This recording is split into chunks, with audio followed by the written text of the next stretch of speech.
everyone, Larissa here from Beekeeping Made Simple, and this live video is about July questions that I'm getting from my students.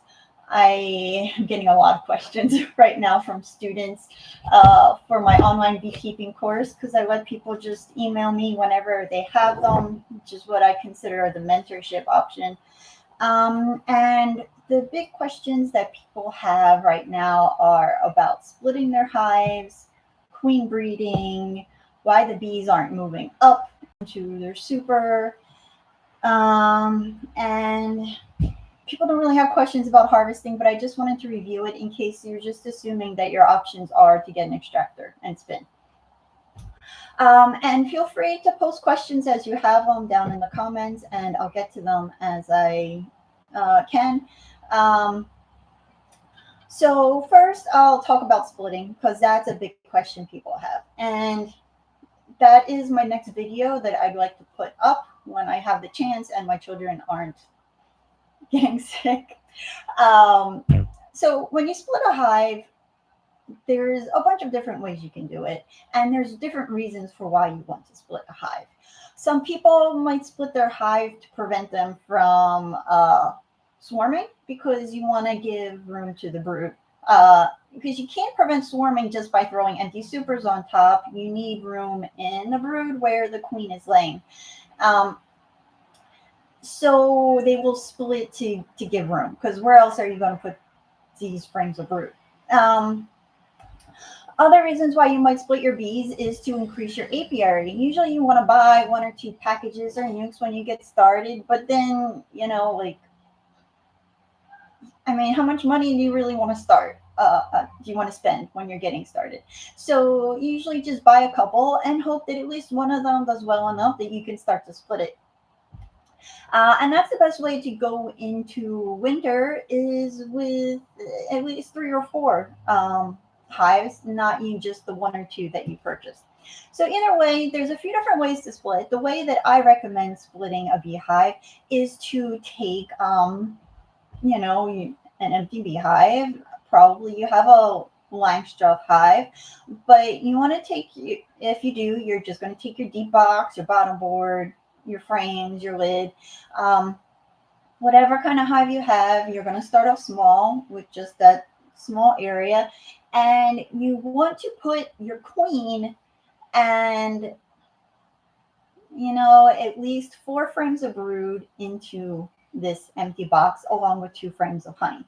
And I like to keep the original hive that you're splitting from queenless, or you can buy a queen and put it in there. The reason why I do that is because if the bees were thinking about swarming or in the process of swarming, you essentially are swarming them for them before they do it themselves. So you're moving the queen, and also when you split a beehive and you don't take the queen with it, there's going to be a lot of drift, which is what we call bees leaving the hive and going back to their original hive, because some of these bees are going to be nurse bees and they've never left the hive before, but some of the bees aren't, and they're going to, they know where they live and they can go back home. I will put my split right next to the original beehive, 5 feet away, 10 feet away. I'm not moving this beehive to another location or another area on the same property.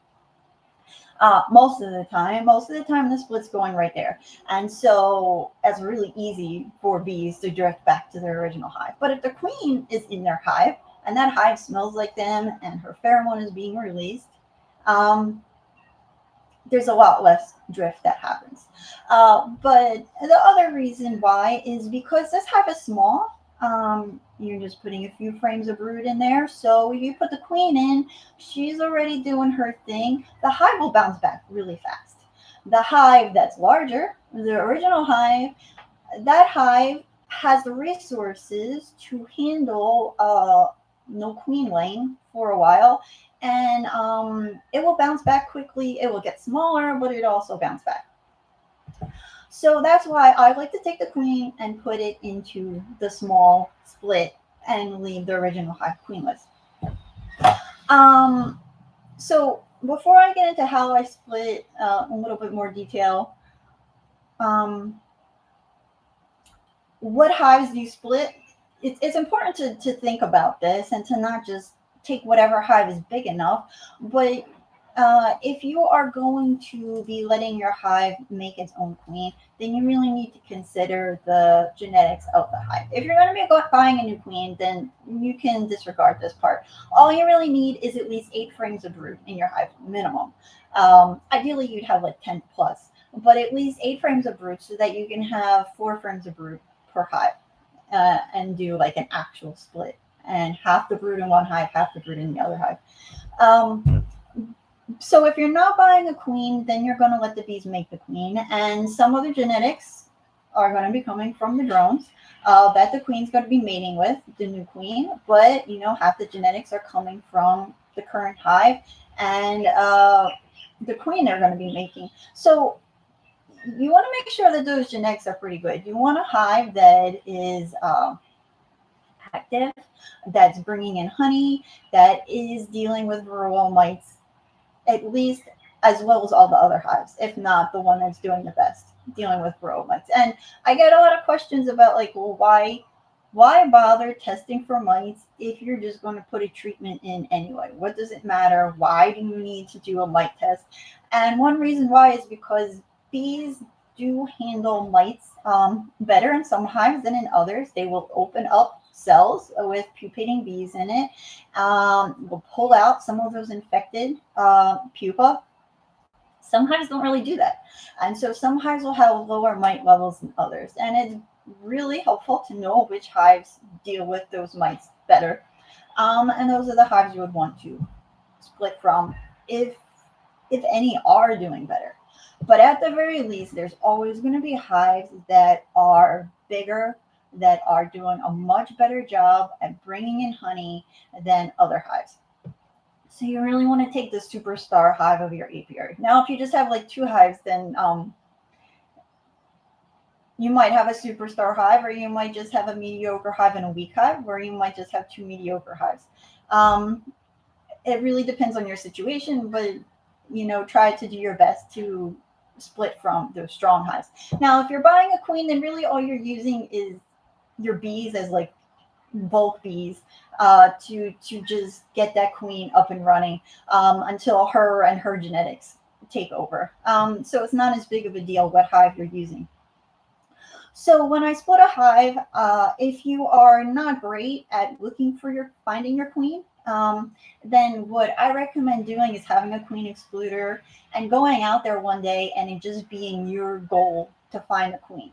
You open up the hive, try to use as little to no smoke as possible, because that is one way she'll know that you're coming and start to hide before you even pull frames out. And as soon as you pull out a frame, spend 5 to 10 seconds just looking at it real fast. Count to yourself, count to 5, flip the frame over, count to 5. You don't see her, then take a little bit more time looking around. Put the frame down, do the next one.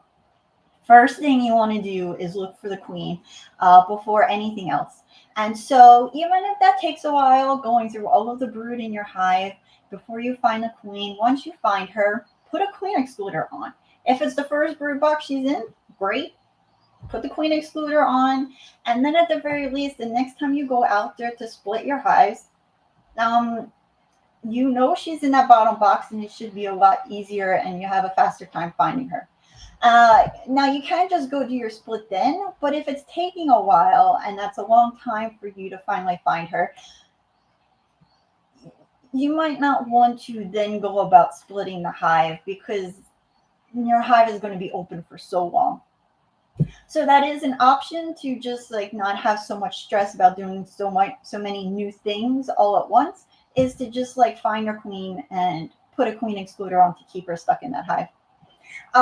If she's of course in the second brood box, you can put the frame she's on in the first brood box so that you can put the queen excluder on, or you need 2 queen excluders. So you have your first brood box, queen excluder, box with the queen in it, another queen excluder, and she's like stuck in that one box until the next time that you go out there and you're ready to do your split. But what I do is I first look for my queen. That's the first thing I do. Once I find a frame with her on it, stick that frame in the new beehive that's already down. The box is down. It's got a bottom board.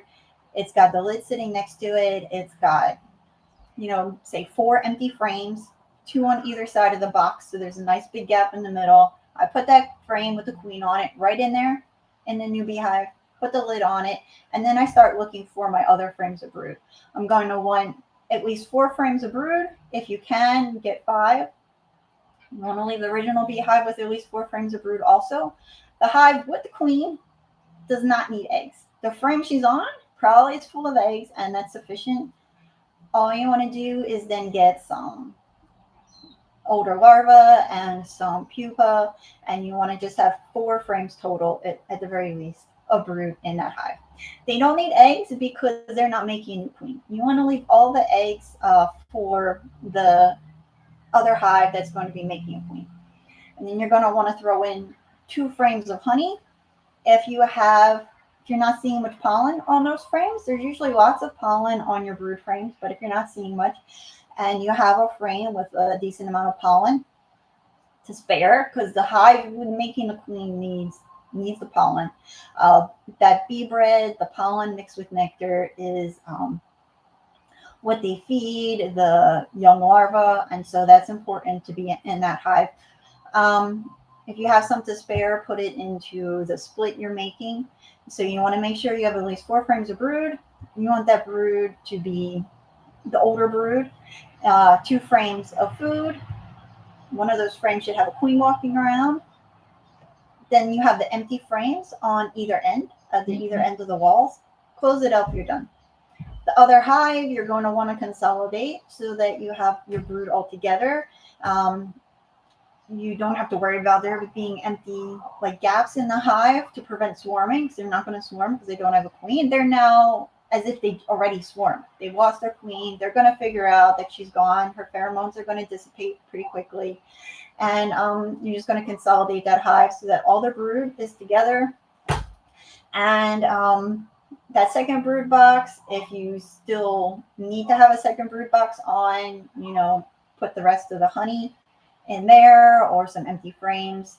Throw your honey supers back on top if you have honey supers, and close it up. If you're in an area that has a lot of small hive beetles, you really want to keep an eye on those honey supers because if the population starts to go down quite a bit, they're not going to be able to manage all of that extra honey and stuff on the hives, and you might want to harvest it early. You can put it in the freezer, you can put it in a refrigerator, you can put it on another hive, but you just want to make sure that there's not too much food on a beehive that the bees cannot manage.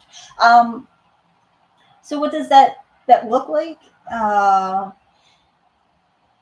If your hive population is getting pretty low, you take off a lid and you're seeing small hive beetles walking around comb, just moseying around. Bees aren't chasing after them. If you're seeing an entire box with like no bees in it, and you're seeing hive beetles walking around, you can put a Swiffer sheet or any of those beetle traps under the lid, but really you want to take off those excess frames and do something with it. But take it off the hive and put it back on once the population gets higher. So again, you can harvest it, you can put it on another beehive or distribute it amongst your other beehives.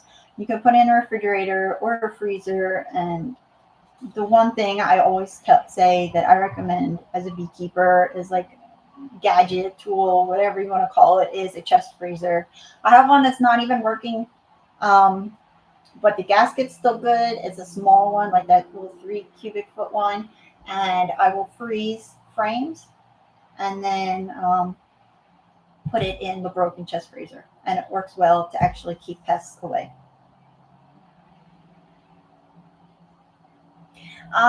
One person saying that he's thinking maybe he should inspect more often. One of his hives he inspected this week has no brood, and it looked more like it was being robbed out.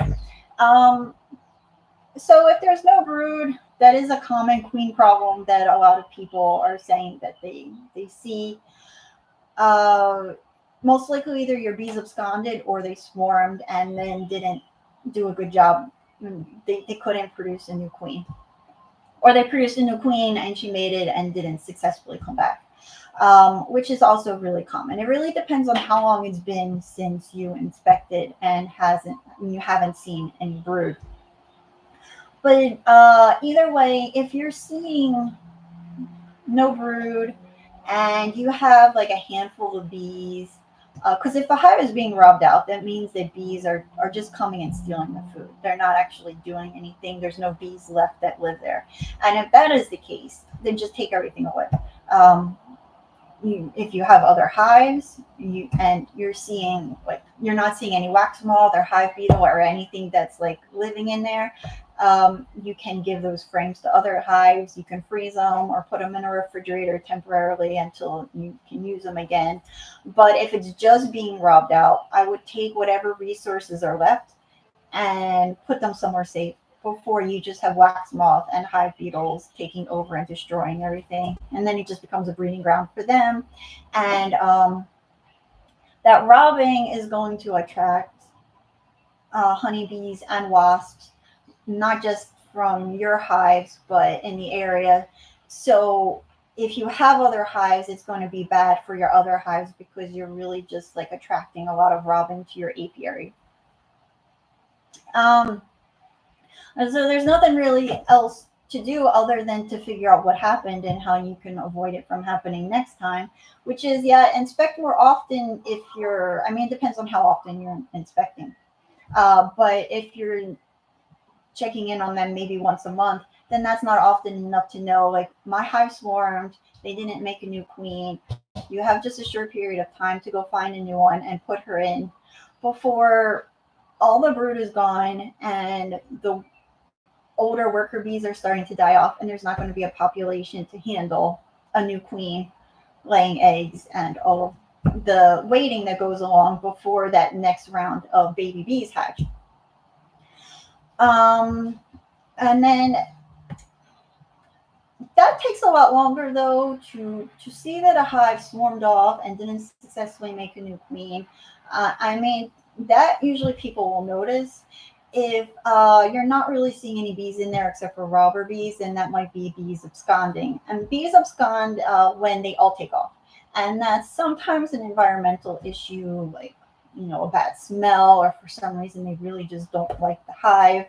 Um, my first beehive, they absconded. They were there for like a week and they took off. And I read later that that's common with new top bar hives, that they take off the first time you put them in, especially if there's, no comb or anything that smells like bees in there.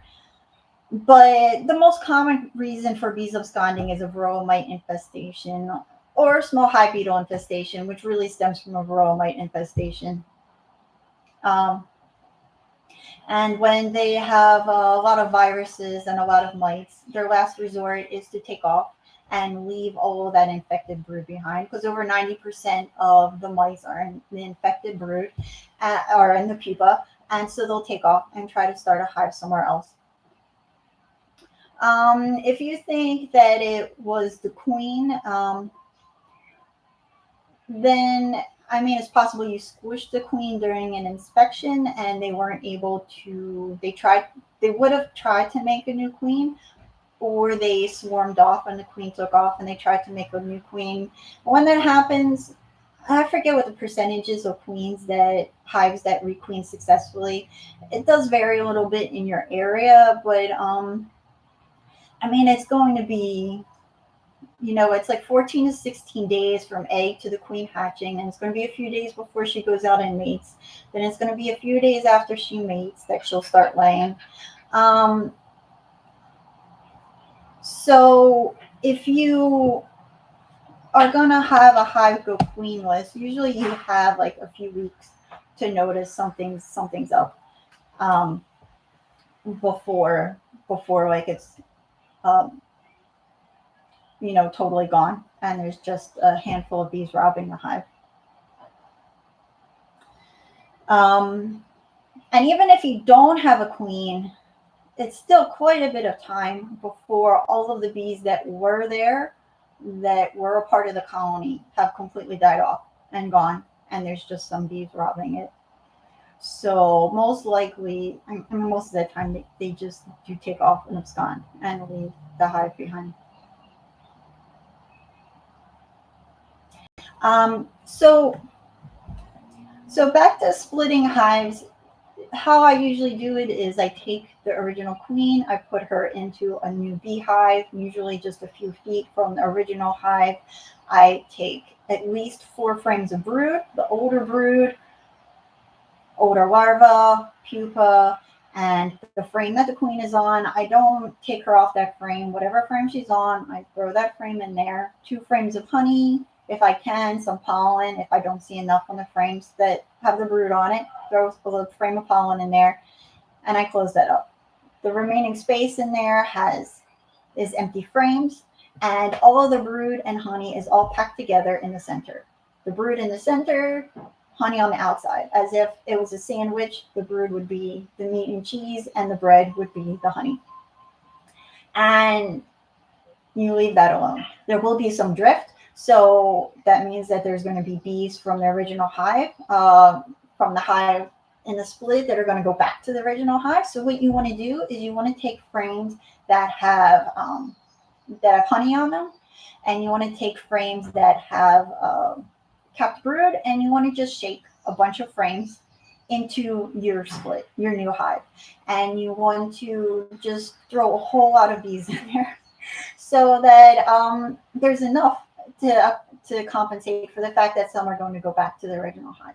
Now, shaking the frames of capped brood in your split is good because those are going to be nurse bees, and so that's good to get the nurse bees in there. They're less likely to go back to their original hive. But the queen's in there, so there's going to be a whole lot less drift. The original hive is going to be queenless. It's going to have the eggs, the larva, and the remaining food. And you really just want to keep tabs on it, especially if you have a lot of small hive beetle in your area, because you want to make sure that the population doesn't get down to the point that hive beetles are starting to take over. Now, if you are buying a queen, that's a great way to go in your apiary because you are bringing in new genetics. You want to go as local as possible, preferably not have to ship her in, but go wherever you can find a local queen and bring her in, because that will bring a whole nother set of genetics to your apiary. And your goal is to just get the strongest genetics possible. The bees that deal with varroa mites naturally on their own, the best, and the ones that are the strongest and bring in lots of honey and are hard workers and deal with the stress of your climate. So you would put her into the new hive. Now, I like to wait a few days. I wait, like 5 or so days, because that'll give the hive an opportunity to make new queens. And the queens will be big enough that you should be able to see the queen cells in this hive.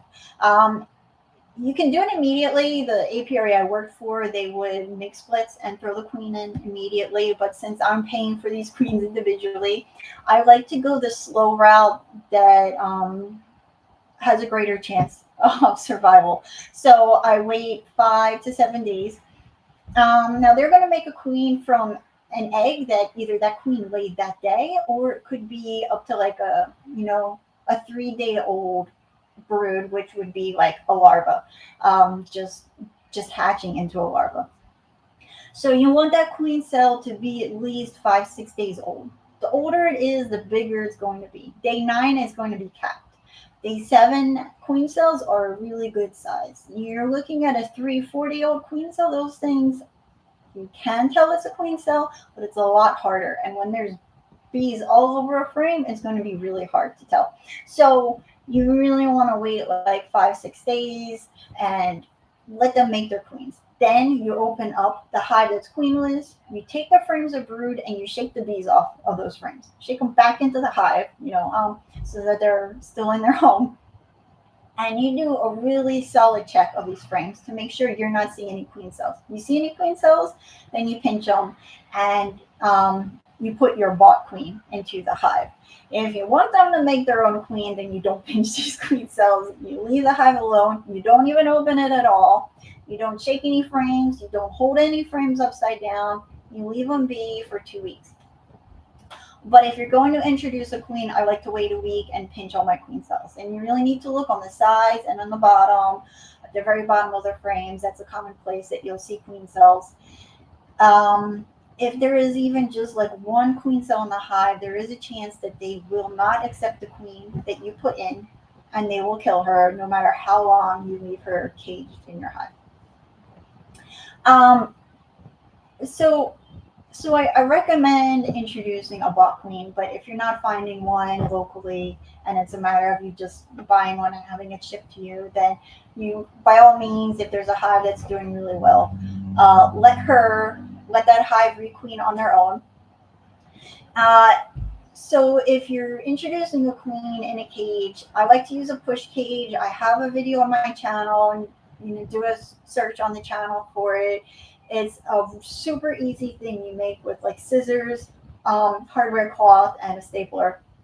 And what it does is you release the queen into this cage, and you push it on a frame that has brood, that's pupa, that's about to be hatching, and has a little bit of honey in the section. And the queen will the hive will get used to her a lot faster. Her pheromones will be distributed a lot faster. I have never had a queen not be successfully be released into a hive using a push cage. However, using a regular queen cage, sometimes it works and sometimes it doesn't.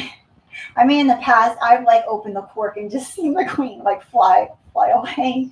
I've I've seen bees just be aggressive like a week later after introducing her. Some hives I will take honeybee healthy and just spray down all the frames just to get rid of whatever pheromones are in there to help them get used to her, and I'll still find them balling the queen the next day. So the push cage is a really great way to introduce a queen into a hive, especially a hive that's big like that. When you have a nuke or a package, it's a lot smaller. But when you have a hive that is like 30,000 bees, um, a queen cage is a push cage is a really great way to do it. If you are letting them make their own queen, then you want to give them 2 weeks, 16 days for that queen to hatch, and then you want to give it another like 5 days, because she hatches. It's going to be a couple days. She's going to go on a mating flight, and then another couple days. So you want to consider worst case scenario. They're making a queen from an egg that queen laid that day, so it's going to be 16 days till she hatches, and a couple days till she goes on her mating flight. You do not want to open up a hive when a queen is potentially going on a mating flight, because she's leaving her hive for the first time. She's flying around and getting chased by what they have described as a rocket's tail of males that are just like rushing to mate with her. She'll mate with like up to 20, 30 of these males, and then she comes back home. And hopefully, you're hoping that the weather is right, it's not too windy, it doesn't start to rain. She finds her home, and if she finds her home and the lid is off or you're standing next to it, it's not going to look like her home. And there's a possibility she's going to go into the wrong hive. She could go into the hive next to it that looks a little bit more like her home. Because there wasn't this tall white thing standing next to the other hive. I've had that happen. I've had queens go into the wrong home. I've seen queens getting bald on the front step like of a beehive. Um, it's really sad to see, but it's the honeybee world. So uh, leave them alone when you think the queen might be on her mating flight, and then open it up later once you think that she is going to start laying. Um, so there's a whole lot of queen problems that people are emailing me about. If you have some, feel free to post them in the comments. Um, some hives, go queenless, and people don't know why. Um, It shouldn't. So if it is going queenless, you really should think about what happened. Were you being a little too rough when you were inspecting the hive? Were you dropping things? Do you think that you potentially squished her? Um, do you think the hive swarmed? Did the entire hive abscond and take off completely? Because if that happened, then that's a big problem, and you should not put more bees in there until you figure out why your bees left. If they swarmed, uh, it's good to keep an eye on your bees, because if they did and they're not successfully making a new queen, you have a small chance to requeen before it's too late and the population is so low that you can't requeen. So these are things to think about and to consider before you go requeening and buying more packages of bees.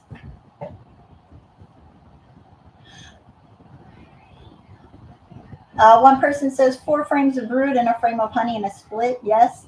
Uh, at the very minimum. Minimum is 4 frames of brood and 1 frame of honey.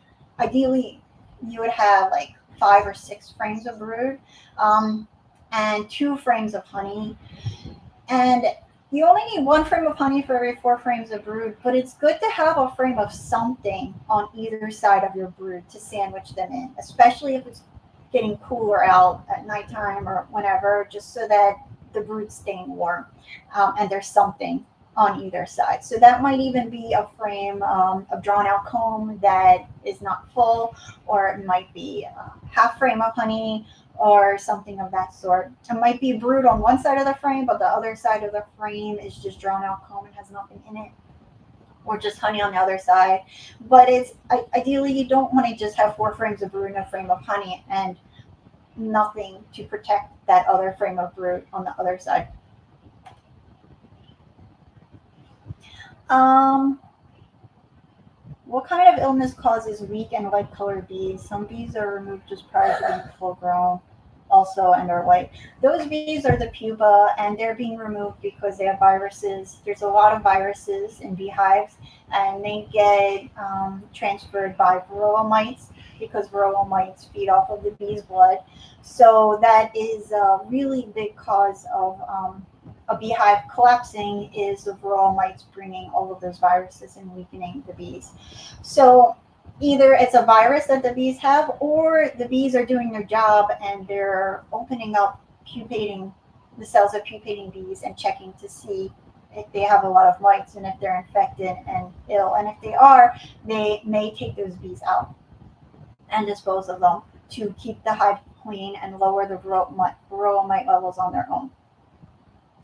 So if you're seeing that, that's a good sign that you want to do a mite test and see what your mite levels are, and whether, if it's really high, like 7 or higher, and put in some kind of treatment.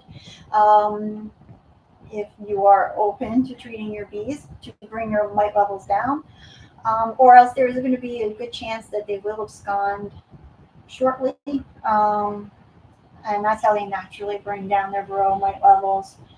Or you can cage your queen so that there's no more brood in the hive. And with no pupating bees in the hive, your hive's mite levels will go down quite a bit as well.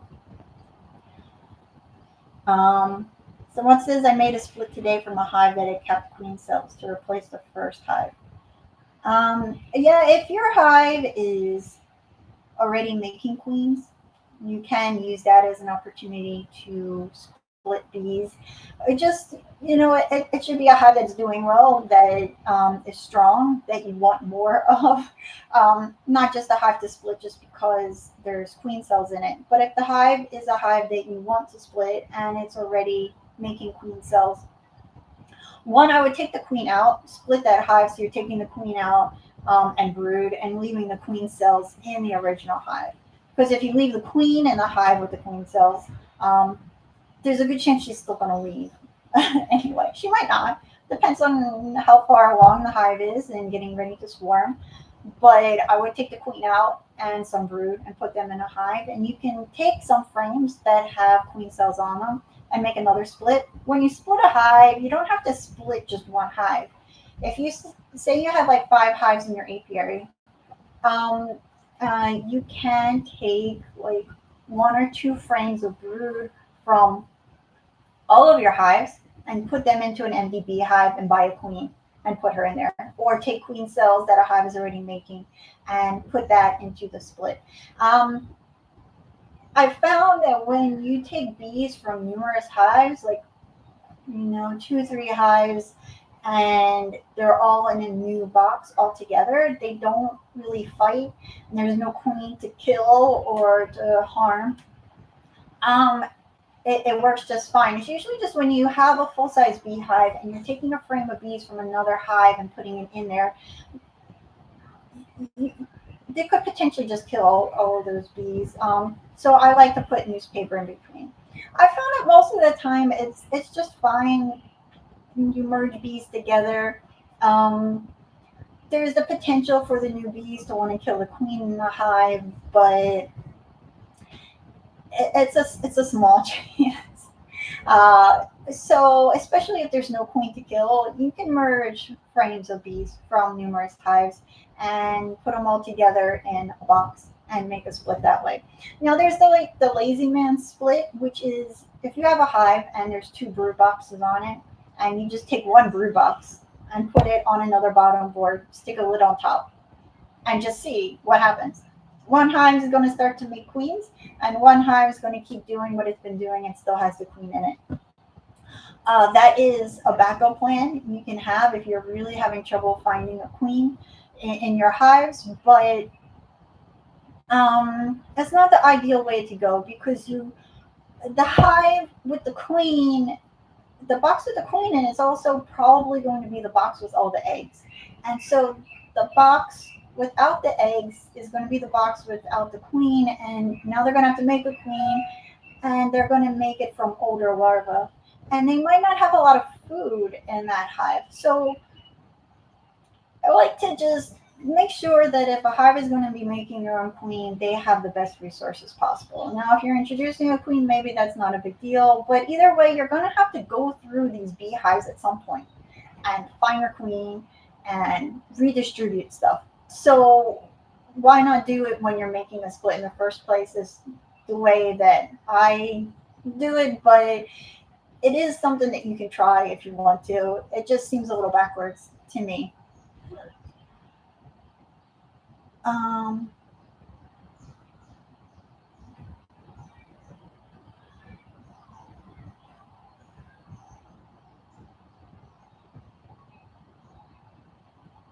so that's splitting bees. If you have additional questions about it, let me know. I'm going to try to put up the video about how to split a hive soon.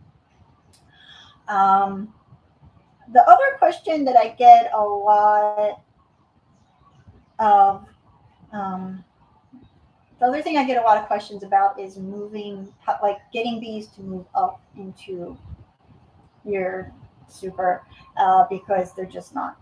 Um, Oh, and also one more thing. A lot of beginners ask questions about splitting and queen breeding. It seems to be a common thing that people want to try is queen breeding.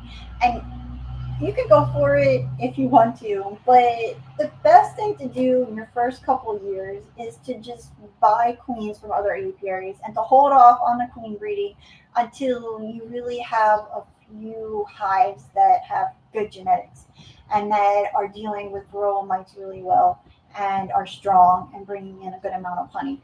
Because otherwise, queen breeding, your first, second year, your goals should be to have good genetics, to weed out the weak ones, and to get some really strong hives in there, and to have at least 5 hives in your apiary, and to make those hives like really strong hives.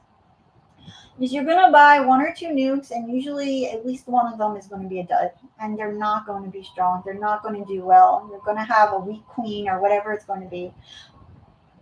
So that should be your goal, your first couple of years. And then queen breeding can be one of those things you do once you have some really good hives that you want to breed from.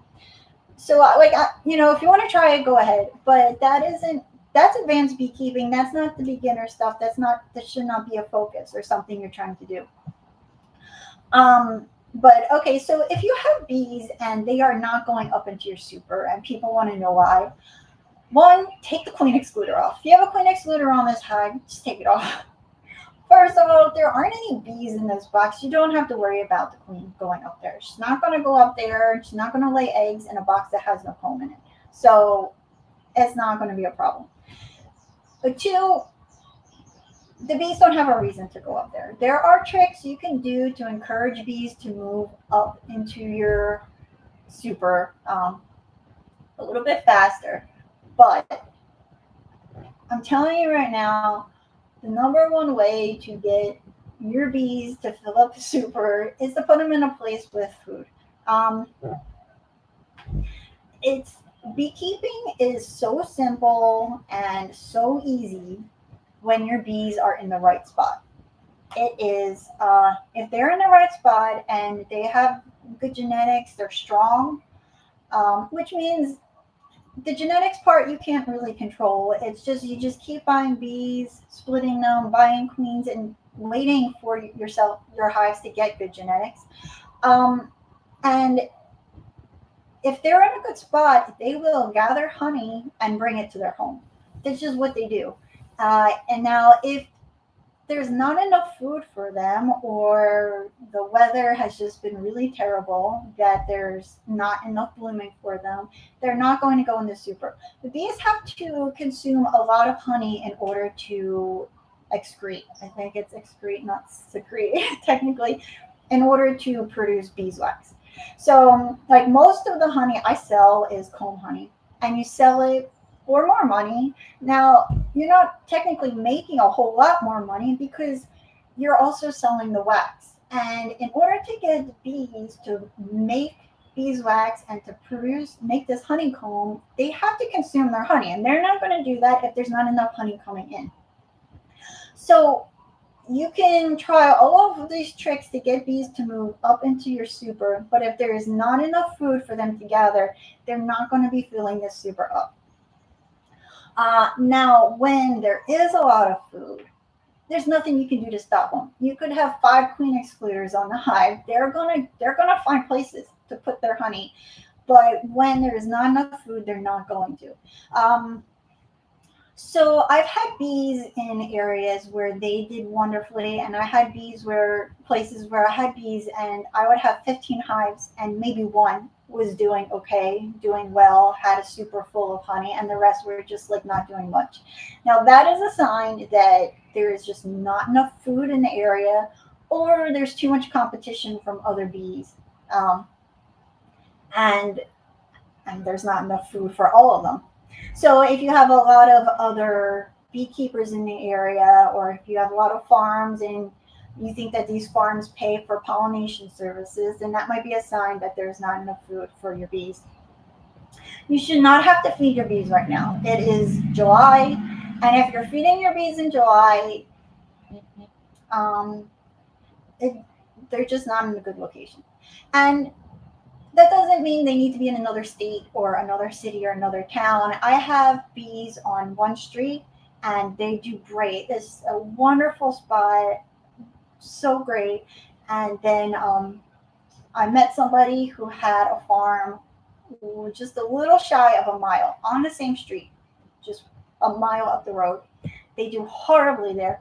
Horribly, horribly, horribly. I keep a couple of hives there for my in person beekeeping classes because it's a really great, easy place for people to, lots of parking and stuff. But the hives do horribly. They almost never successfully requeen. And it's just the difference of that mile up the road. Now it's up a road on a mountain, so there's a difference in elevation. There's a difference in the vegetation and what's growing up there. Um, and almost everybody thinks that their place is a great place for bees, but a lot of places aren't. So if you're not having bees moving up into your super, um, most likely there's not enough food for them. And if that is happening for an extended period of time and the weather seems perfectly fine or normal for that year, then you should look into putting your bees in another place. I had them on the roof of a parking garage, a cemetery, an ethnobotanical garden, people's farms, a hotel, um, so many places. Some of these places pay me to put bees there. Some of them want a jar or two of honey in exchange for putting my bees on their property. Um, there's the botanical garden was open to me selling my honey in their gift shop. So there's things like that. Um, but some places are just terrible for bees. Now, the the trick that I use to get bees to move up, because I do comb honey, and so I need my bees to be bringing in food and building comb, is to put honey up in that super. Don't just throw an empty box on your hive, especially a new box with like new frames in it that are totally empty. Take some frames of honey and put them in there. If you don't have any frames of honey, at least some drawn out comb. Um, and and throw it in there. If you don't uh, have any, uh, you're just going to have to wait until they eventually want to go up there. Or if you have an empty brood box, throw an empty brood box on there.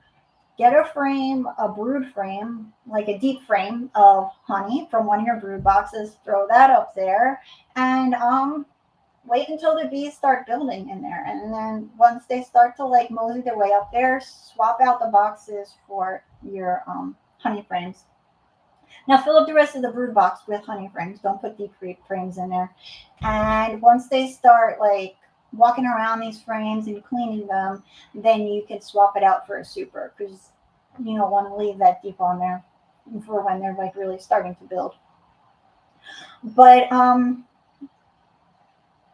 it's really all in the location, the health of your bees, and the amount of honey that you guys bring in is it's just all about it's all about the location. And for the most part, you're not going to know if it's a good spot until you try it and see how it goes. I mean, if you have any tried and true ways to know whether a location is going to work or not, let me know. But I've put bees in places where I thought they were going to do really well, and I was really disappointed in how it went. And I personally don't like putting bees on my property anymore. I find it quite annoying. I don't really want neighbors complaining about storms going by, people wanting to me to move bees by the end of the week, people my bee stung them, which is all of those things have happened. So I just put them. I prefer them on properties that are businesses, because I don't really like dealing with people and their personal property, and the complaints that go along with that. But I don't really like having them at my home anymore.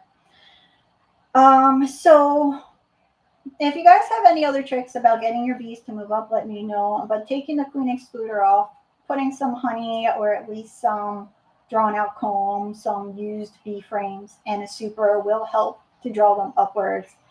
Um, and if you have a flow hive, that is a common thing that people have trouble with, is getting the bees to move up to the flow frames and take to them originally when they're brand new. And you can always just take a frame, just a regular wooden old frame that has drawn out comb, and put it in your flow box with your flow frames. Take one of those flow frames out and put it in there. I know there'll be a little bit of a gap, but that's totally fine temporarily until the bees start moving up and start cleaning out the frames. And people will take just like a really thin little bit of wax and paint that on the frames. But you have to be super careful with them, because the whole point to the flow hive is that the cells split down the center for you to be able to harvest honey. So you really need to make sure you're just taking like a hard wax block and just like rubbing a little bit on the very tips of the cells, so that the bees so that the cells still split when you want to harvest.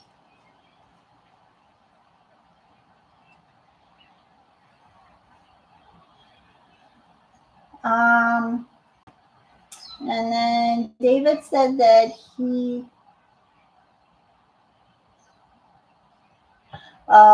is having trouble getting his bees to work jars and Ross rounds.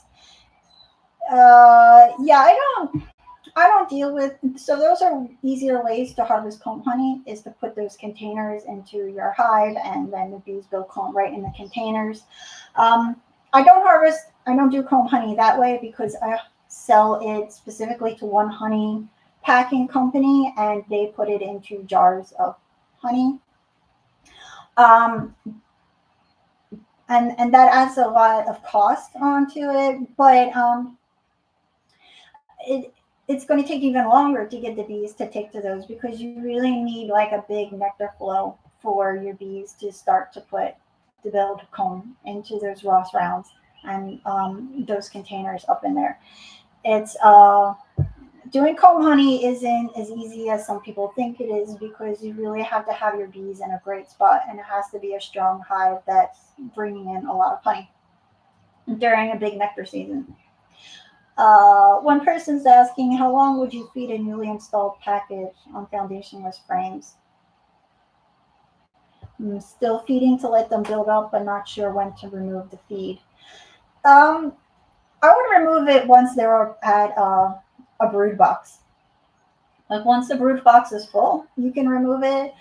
If they have less than 2 frames of honey, you keep feeding them until they're doing well. Um, I mean, when it comes to these things, you're not going to hurt them if you feed it them too long. The really absolute latest time you want to feed them is until that second brood box is on. Once you're putting a honey super on, you really don't want to be feeding them at all, because honey made from that syrup tastes really disgusting. And you don't want to taint the honey in your hive with putting that kind of honey, mixing it in with the other honeys in your 5 gallon bucket and just ruining a huge batch of honey.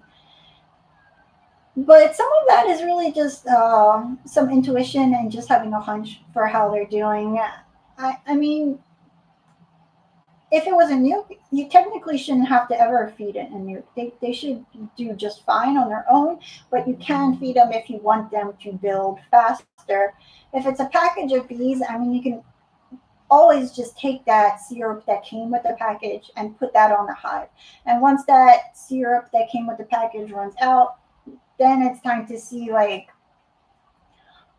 do they have enough comb drawn out? Do they have like a full frame of honey? How active are they? Are they bringing back, pollen on the sides of their legs? You start to see their activity, and you'll get a feel for whether they need it or not. And then, of course, if they're not using it, and it's been a couple weeks, and they still have a lot of syrup in the hive, then you can take it off, because they're just not needing it, and so it's just unnecessary for it to be sitting there. And of course, always feed your bees inside the hive. Do not ever put feeders outside the hive, because that's when you can encourage robbing to happen in the fall, and when there is ever like a dearth, which means that there's not a lot of food to be gathered by bees. Then wasps and other bees in the area are going to find this feeder, and they're going to come back later in the season when, again, they're looking for food. So do not ever put feeders outside the beehive. And I have a video that I am going to post, but it seemed a little early in the year for it. But that's about how I harvest comb honey. For you guys that are just starting out, you really do not need to harvest using an extractor. Your first couple of years, you probably don't have a lot of honey coming in, and you don't know how much to leave over winter, so it's always good to leave them a little bit extra and have some extra left over come spring than to give them too little. So for those beginner times, I really just recommend doing the crush and strain method. My first couple of years, it was probably the messiest I could have. I don't think I could have been messier if I tried. So really, you just want like 5 gallon bucket. Lowe's sells food grade buckets, food grade 5 gallon buckets. You can buy them on beekeeping supply sites if you like. And a strainer that is round that goes over a bucket. And then you take a plate, a fork, crush your comb, and put it over the strainer. If you're using foundation, it'll take a little bit longer, but you can still just use a fork, the side of the fork, to squish the comb down. Now, you're not going to have that comb left over to give back to the bees, but you shouldn't be harvesting a lot your first and second year anyway, especially your first year, if any. So that's a good way to harvest like a teeny little bit of honey just for the sake of having a jar of your own honey. Um, and not having to, do the whole extractor thing. And of course, if you have a flow hive, then you are going to crank the frames to harvest that way.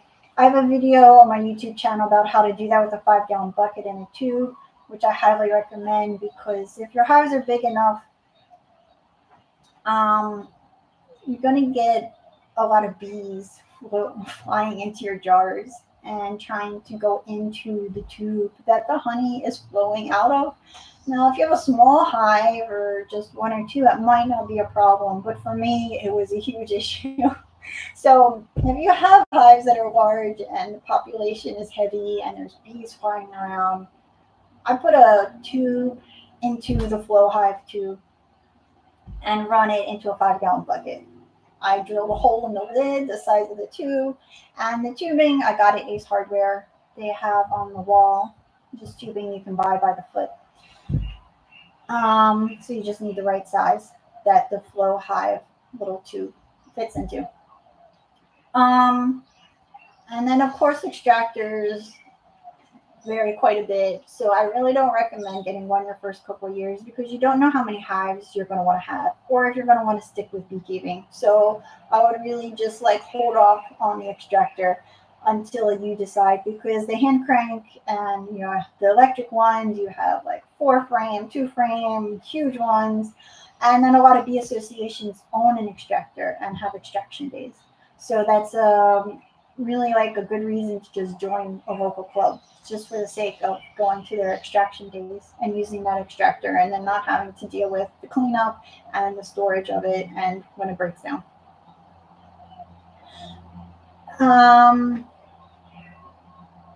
And I think that's it. So if anybody else has questions, let me know.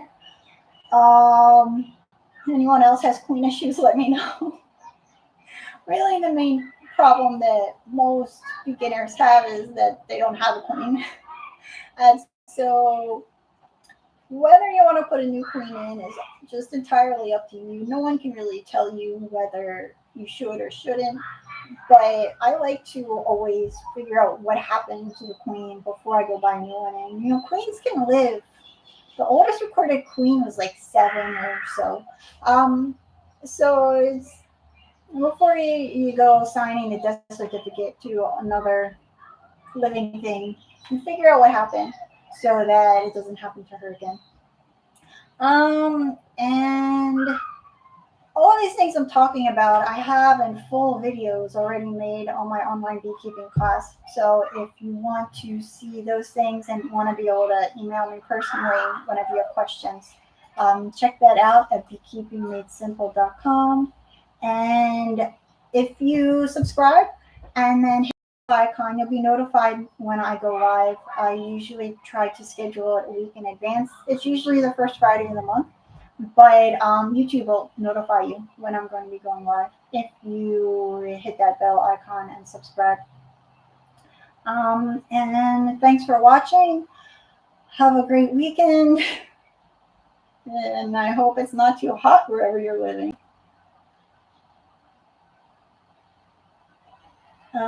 One person says their biggest challenge was ants killed some of my bees and I got the nucleate, so they're struggling to expand.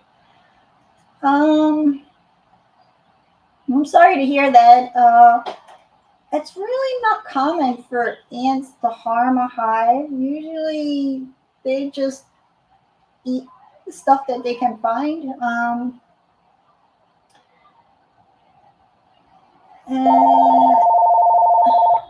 And actually having bees this time of year, a nuke should still be doing okay. Especially this time of year because there should be lots of food for them. So if they're not expanding, I never remember the lower the ringer of the phone. Sorry. If they're not expanding, I mean, this would be a time that you would be making nukes and splitting hives anyway. So if they're not expanding and you're feeding them, if there's enough of a population, you can do a mite test or put sticky board under it or do a mite test with powdered sugar to see what their mite levels are. Um, it's you just don't know what you're getting when you're buying a nuke or a package of bees. So it's possible that you're buying bees from an apiary that hasn't treated for a while. The queen could be old. Uh, so the first thing I do with weak hives is I don't assume that they have poor genetics, and I assume first of all that they probably are just weak due to an outside stress. And that would usually either be varroa mites is the number one stress, the varroa mites and the viruses that come with it. If there's any drone cells in there, you can open up the pupa and see if you're finding mites on the pupating bees. And check the laying pattern of the queen. Um, if this is the first time you bought from this apiary, you might want to also ask around to see if other people have had issues buying bees from these people, because this time of year, a small hive shouldn't really struggle to expand. They should be doing really well and have the sufficient resources to expand. It's the spring nukes that can struggle because there's still not much food out there for them. And of course, you can always have a feed on there for them, but they shouldn't need one anymore. So once you do a mite test or put some kind of treatment in, then you can see how the queen does and whether the bees are bouncing back and a little bit stronger. If that doesn't help, you can requeen and pinch her and put a new queen in from another hive. Uh, but only if it's not too late in the year, because if it is too late in the year, it might be just a waste of money to put a new queen in. Because really, a struggling hive is a hive in July is a hive that's not going to make it in the wintertime when it's going to struggle even more with all the stresses. They could also have nosema or tracheal mites. The only way to know if they have those is to get them tested from a lab. But that's also another common thing that you'll find with hives that were stronger come spring and early summer and then are starting to weaken in mid to late summer are the ones that are getting nosema and tracheal mites. But it sounds like there's a problem with your bees, unfortunately, because they should really be building quite fast this time of year. And again, like I said, if your bees are in a great spot and they're healthy, beekeeping is just super easy, and there feels like you should be doing more because you feel like you're doing almost nothing. But if you get a weak hive or a dud hive from an apiary, if you're not doing anything to manage varroa mites or your bees are in a really just a bad spot, it's going to feel like a constant struggle and like there's nothing you can do to help them. And in that case,